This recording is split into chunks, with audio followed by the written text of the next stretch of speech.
other vegetables.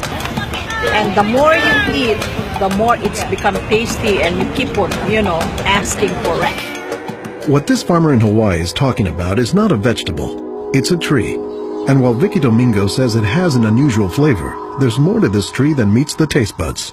You keep on eating and eating and you can feel your body is more energetic, more healthy, and you can see the difference. You're not dropping, you keep on, just so active. Domingo says she has grown this tree on her farm for more than 25 years. She harvests moringa twice a week all year round.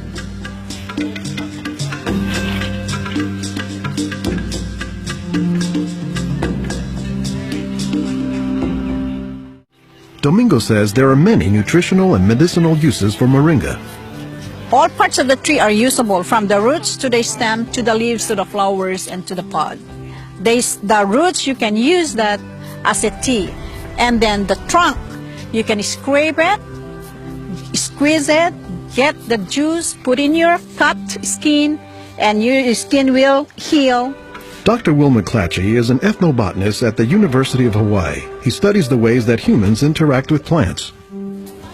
Moringa is one of these trees that is a multi-purpose plant that fulfills such a high percentage of kind of basic needs that when people get used to using it, they really can't see what it's like to live without it.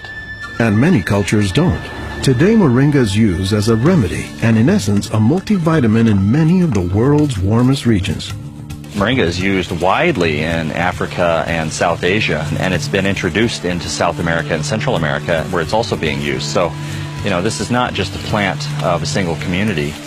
This is a plant that really does do extraordinarily well in some of the most difficult areas, in areas that are very hot, areas that are very dry, areas where other things are very difficult to cultivate. I don't think they're actually the most attractive tree. They're more a tree that you look at and you sort of love the way you love a scruffy friend or a scruffy dog, because the branches sort of splay here and there, and they get burdened down with huge quantities of fruits on them. And that's actually what makes the tree so remarkable, is that it's such a generous tree. And that's because people have found multiple uses for so much of the tree, including its seeds.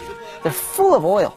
You press the seeds, and then this wonderful aromatic oil comes oozing out, which you can use for cooking, you can use for cosmetics or lubrication or whatever. And the cake, the press cake, the stuff that's left over after pressing the seed, that is what's used for water purification. Water purification, Olson says, is especially useful in developing countries where clean water is hard to come by. But the benefits don't stop there. Some of the things I think are most exciting about moringa is, for example, the high vitamin content. There's a lot of vitamin A in the leaves. And worldwide, that's a problem. A lot of people have problems in development of their eyes because they don't have enough vitamin A. Moringa's vitamin A content, and its content of vitamins in general, has caught the attention of scientists around the world. So I started to read about moringa, and I was absolutely amazed about the richness in nutrients, in many antioxidant compounds, in vitamins. Dr. Monica Marcoux is a pharmacologist who has studied many plants. She has done extensive research on moringa and says it has significant nutritional potency. This subject is one of the topics of her recently published book, Miracle Tree. To me, it was just a natural pathway from my scientific background and my love for trees to writing this exciting book on one of the most exciting and extraordinary trees of our world. Marcoux spends much of her time looking at trees and plants, both as a pharmacologist and as an artist.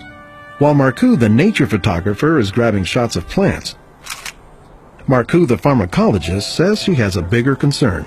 We are having an epidemic of cancer and cardiovascular diseases and many other chronic diseases. It's because we basically do not eat what we are supposed to eat. Most of the plants are famous for a particular type of nutrient, like for instance the orange or the lemon is famous for a high content of vitamin C. The spinach, for instance, on the other hand, is famous for its iron content. Moringa is very unusual because this single plant contains a wide variety of nutrients, but also in quite very high amounts. Marcoux says this concentration of nutrients combined with low calories and low sodium content makes moringa an ideal energy food or supplement that can help offset the typically unhealthy Western diet. Many of the Westerners are also deficient in antioxidant and anti-aging substances that are mostly found in plants. Antioxidants, according to the National Institutes of Health, protect the body's cells and may prevent cancer. And Marcoux says moringa is a treasure trove of antioxidants that happen to work hand in hand. Antioxidant substances and antioxidant vitamins work together in the body. For instance, it's known that selenium works better in the presence of vitamin E. Moringa has high amounts of selenium and has also vitamin E. Moringa is well known for being a good source of leafy green vegetable protein. And you don't get a lot of protein out of many vegetable foods other than like beans and things like that. So getting it out of the leaves is really a big deal. And while there are a few other plants like soy that are protein rich, Olson says moringa is special. I have a lot of food allergies. I'm allergic to wheat, I'm allergic to eggs. Soy tends to be a fairly highly allergenic food. It causes allergies easily in many people. We think that this is because of the form that some of the proteins are in soy. They're apparently in a form that's very simple and fairly easy for the body to assimilate in moringa. According to the United States Department of Agriculture, moringa contains 18 of the 20 amino acids, building blocks of proteins that are found in the human body. And says Marcoux, moringa is one of the few plants that contains all of the essential amino acids. Moringa contains all the 9 essential amino acids that actually we cannot produce. Their presence, but also their ratio, is very beneficial, and it is estimated that this ratio is very good for absorption and for being bioavailable to our bodies.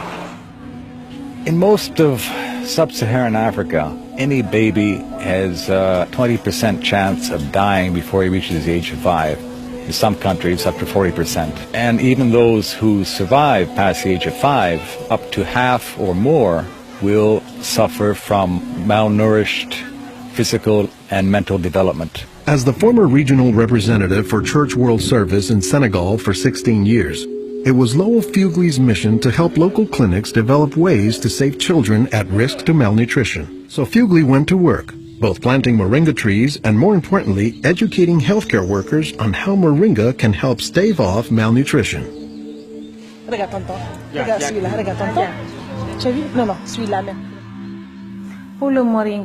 I was trained in 1998, and right away we saw the virtues of using moringa because of its very high nutritional value.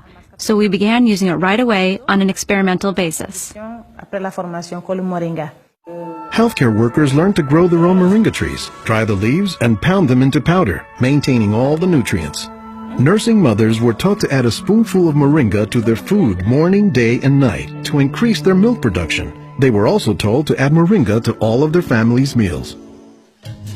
As people changed their habits, Fugley says the results were clear, especially